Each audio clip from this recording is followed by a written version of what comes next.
Good morning. It's Angelina, and I am the Mystic Bohemian.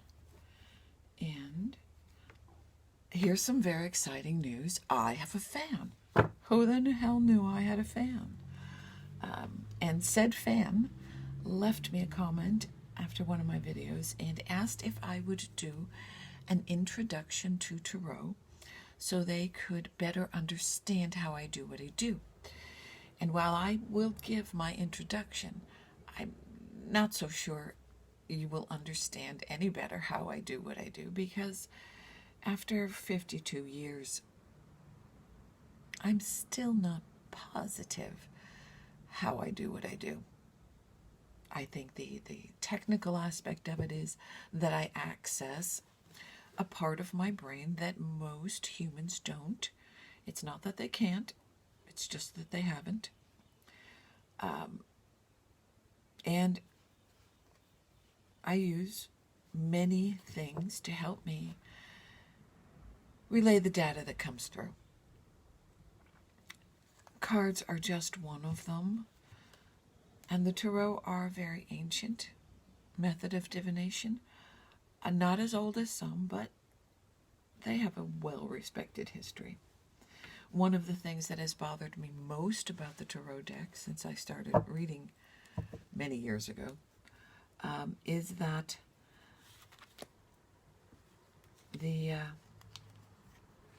there is no counterpart to the knights. We have king and queens, we have pages, which are both sex, we have knights, and where the fuck are the ladies in waiting? Somehow, down through history, they got removed from the decks. And I've never met anyone else who picked up on that and had a conversation with him until I bought this deck. This deck has 4 extra cards in it, not seen in other decks. They are 4 ladies in waiting. And there's no explanation. They're there, and they give no explanation. It's as if, you know what the fuck these are, you'll figure it out. Oh, I can't find them all. Let's just say here's one. And the artwork is different. The artwork is very nouveau, Art Nouveau.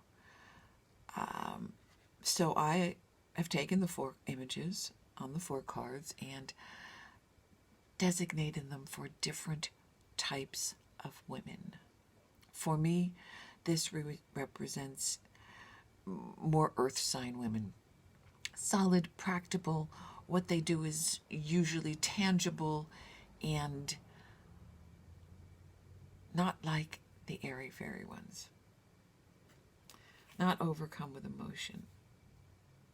They don't have to be an earth sign, but they encompass the characteristics of earth signs.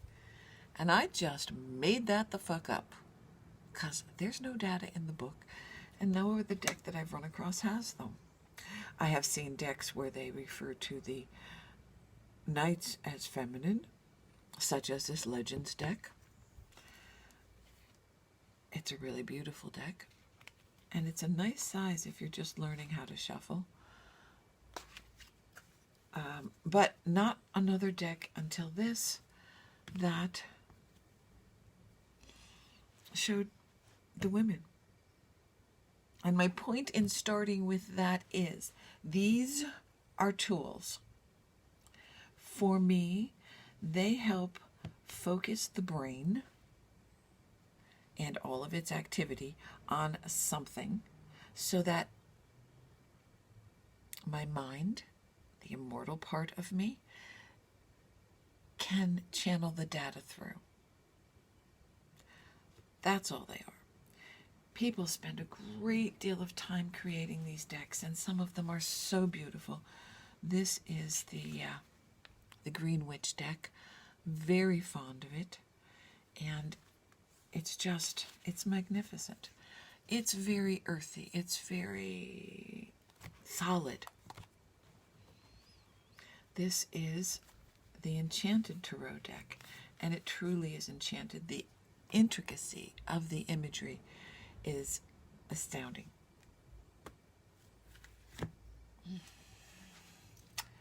And then you can get the very beautiful, very glitzy. These are famous artworks of art that have been used to represent the cards. And these are a vital, wonderful, amazing tool. And you could take a set of baseball cards. You could use any of those other little anime character cards. You could take some scraps of paper and write some words and some images on it yourself. And they would be equally as useful. Because these only have meaning because we give them meaning. Here is, if I have my glasses on, I could see. This is the Three of Swords. Now, you could read that any number of ways. I'm going to find my glasses so I can do better at this. And my next bit of advice is don't fucking get old. You can't see a goddamn thing. Okay, give me a card I can use. Let's go with the Hanged Man. Okay, to the novice, this card is scary because he's hanging. But if you look at the card, you will find he's really not in any danger. He's probably not in any pain. And it can mean different things to different readers. All of the many books that have been written about the tarot have their own unique take on every card. The point is, what does the card mean to the reader? Now, I could have one meaning for that and listen to a reader who's giving me a very different take on that card, and neither of us is wrong. It's just what the card means to the reader. See, you look at the imagery. We're going to do a test here. That's a better idea. Okay, I'm going to turn a card around, and I want you to look at the image and decide what part of the image calls to you, what jumps out, whether it's a color, whether it's a leaf, whether it's somebody's hand, anything that's in the image. Just jump out and, well, that's the hard one. Let's not do that one. Okay. And tell me, or tell yourself, because you can't actually tell me. Here, look at me. I think I'm teaching a live class. Yeah, I have it blonde days. What in that card speaks to you? Hang on to that a second. Whatever this card may mean in the book, it is the card of the High Priestess. It is part of the Major Arcana, which is the hierarchy of the Tarot. The part not found in the playing cards that evolved from it.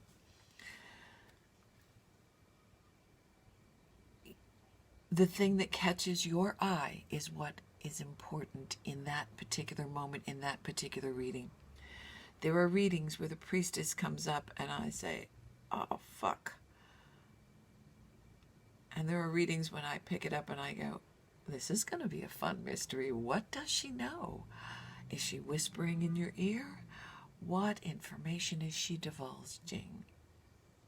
What magic is she doing? What gifts is she bestowing? Is this the darker side of the priestess or not? The cards mean what you, the reader, attach to them. They also mean different things at different times, depending on what in the card's imagery catches your attention. I used to teach tarot classes, and the first thing that I would tell my students is You must read as if you absolutely do not give a fuck about what the outcome of those cards tell you. You can't have an agenda on it. It can't. You just have to not care. Your job is to deliver the information. I don't buffer. Many people do buffer. I personally do not. But that's me. And whether or not all of my students worked that way, I won't know because I haven't seen many of them in decades. That is my recommendation. Don't have an emotional attachment to the outcome of the reading. That's also one of the reasons why they tell you your gifts are not for your own, which was the old one's way of saying, don't read your cards. It's like mental masturbation. It's always better when someone else does it for you. I can put the cards down. I can get a feel. I'm pretty good in business. I'm pretty good at shit coming down the pike. But when emotions become involved, when there's a danger and it looks like it's one of my kids, I cannot trust what I see. I have to go to the books and use the words in the books to try to get a glimmer of what it is. Or I just go online and listen to another reader or buy a reading. That said, every fucking one of us reads our own cards, okay? It is what it is. It's how you learn to get better. It's how you learn to attach meanings to them. And it's how you can check your work, because a lot of times we don't get to check our work, which is why so many videos say, please leave a comment. We don't get feedback. You do the work, you give all you've got, and there's no feedback on that was right, this was incorrect, that was, straight on. I have learned, because I've been doing it a very, very, very long time, to let that go. I don't need the accolades. When I was younger, I wished I had them. And it was nice when I was in a reading room and people would come back week after week and tell me what had worked. I think my greatest shock was the day that one of my clients told me, and he'd been coming for a couple months, and getting a reading, twice a month. And one afternoon, he revealed to me that he was in money. What do you call those? Investment people. And he actually was able to take the data that I gave him at the table, none of them were about buy this stock, sell that stock. None of them. But he was able to take whatever information I gave. And sometimes it's very strange and it makes zero sense to me. But the client gets it. One syllable, one picture that one paints, they get it. They can apply it to their life in a way that's helpful to them. And evidently he was able to do that. And I thought, holy shit, who knew I could do that? I wasn't actually doing it. I was just the messenger. He was doing it. So my job is to give you tools to help you run your life. Some of those tools come in the form of a warning, which is why I don't buffer them. What do I do? What do I say if I don't give the information and it comes to pass and they sit there at the table in front of me and say, if only I had known I could have done this differently. Yeah, I don't want to do it. I do not want to live that one. So I don't buffer. You will learn how to do it. The other thing is, cards, again, focus my mind. Okay, that forest, I can just bleed into the forest in that imagery. And I'm there. I can smell the pines. I can feel the moist earth under my toes. And again, it takes me out of my body, out of the chaos of the computer of the mind, and allows those who want to give me information access to me. I'm very, very sad and very lucky that my baby sister, Laurel, has chosen to stay and work with me in this. But we worked on this when we were alive. I mean, we were both alive. So it's not that different. I can't help that I hear other people, though I can tell them to shut up. Sometimes I'm in line in a grocery store and I'll look at the person in front of me and think, shut the fuck up. You are running your head loudly. Keep it to yourself because it's really boring. It's never the ones with really good secrets who think loud. It's always the boring ones. At least for me. No, I cannot read minds. What I pick up are projected thoughts. I don't do well with assigning a time to what I see, because for me, time is a spiral. And one can slip up and down the timeline very easily if you just let go and access that part of your brain. So I try to look around and see what else is going on around that event. You know, somebody says, when am I gonna get that new job? Well, I can see there's a job coming. I see there is an offer of money. I see you becoming more successful, and I get nothing on days. Oh, but over here, there's an accident. Somebody falls down the stairs. Yeah, when that happens, right after that, you're going to get that job. That's how I do it. But that's just me. The suit cards. Oh, here's one. And here's one now. The Knight of Cups.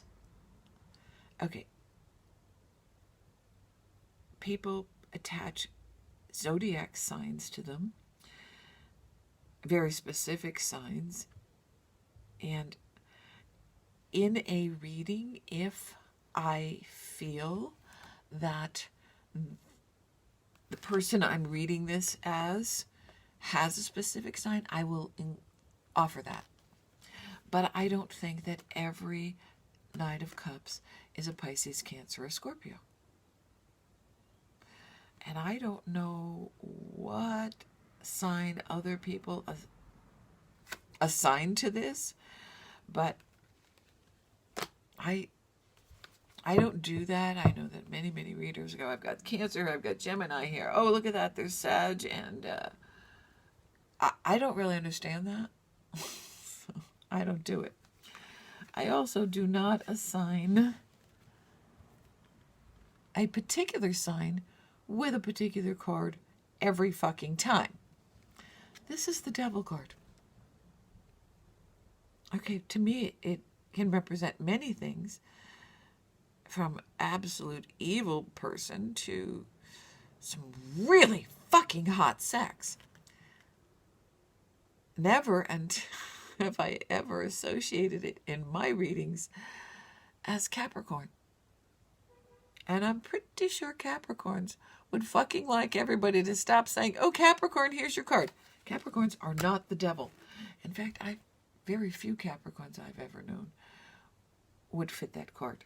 Nor are Scorpios death. Death falls under our purview. Both physical death, the underworld, but we are not death. It is not our card.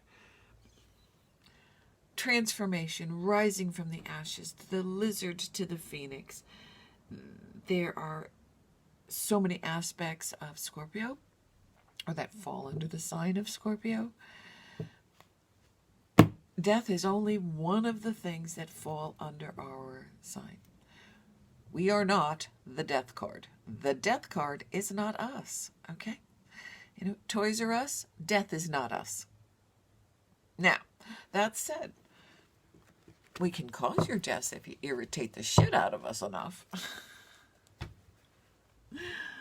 So, that's what I got on Tarot.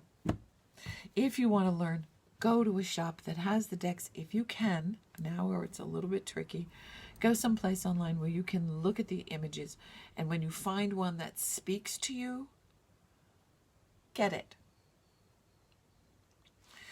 Oracle cards are a whole other amazing tool.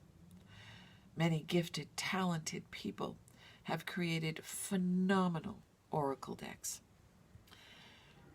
And when I was first introduced to oracle decks, very recently, I said, holy fuck, this is so easy.